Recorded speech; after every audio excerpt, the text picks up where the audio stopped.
آگے کچھ واقعات عرض کرنا چاہوں گا۔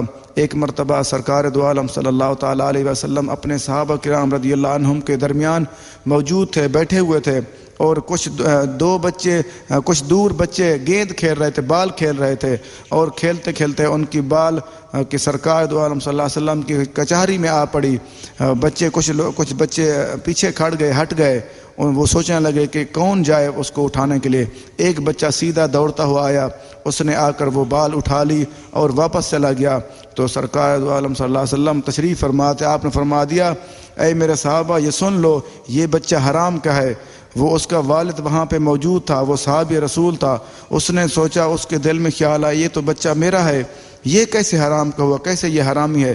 وہ سیدھا گھر چلا گیا۔ اس نے اپنی بیوی کو جا کے کہا کہ یہ بات میں سن کے آ رہا ہوں، کیونکہ مجھے یقین ہے جو سرکار کی بات ہے وہ بات تو بالکل ٹھیک ہے، لیکن آپ کا کوئی قصور ہے۔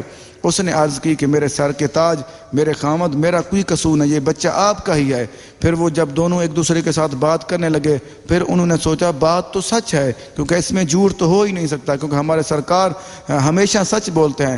پھر وہ دونوں ایک ساتھ آ گئے، پھر آ کے عرض کی کہ یا رسول اللہ صلی اللہ علیہ وسلم یہ بچہ ہمارا ہے، یا آپ نے فرمایا کہ یہ بچہ حرام کا ہے، یہ کیسے حرام کا ہوا؟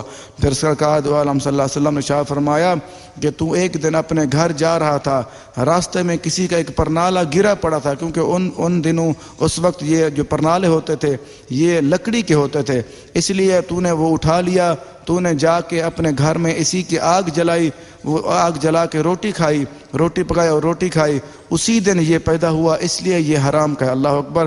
دیکھو ہمیں اتنی زیادہ احتیاط کرنے کی ضرورت ہے۔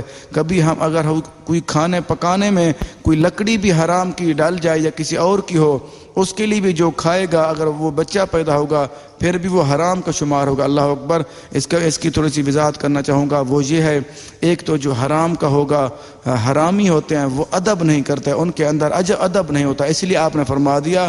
ویسے آپ کو اللہ تعالیٰ بتا دیتا ہے، فرما دیتا ہے، چیزیں جو بھی ہوتی ہے اللہ تعالیٰ بتا دیتا ہے، علم دے دیتا ہے، لیکن پھر بھی ہمیں یہ چیز سمجھا دی گئی جس میں ادب نہیں ہوگا وہ حرامی ہوگا، جس انسان کے اندر ادب ہوگا وہ حلالی ہوگا۔ اس لیے ہمیں اس چیز پہ غور کر لینا چاہیے۔ اگر ہم اللہ نہ کرے اپنے بچوں کو حرام روزگار کھلا رہے ہیں تو وہ ہمارے بچے حرام کے ہوں گے، وہ ادب والے نہیں ہوں گے اور بے ادب بن جائیں گے۔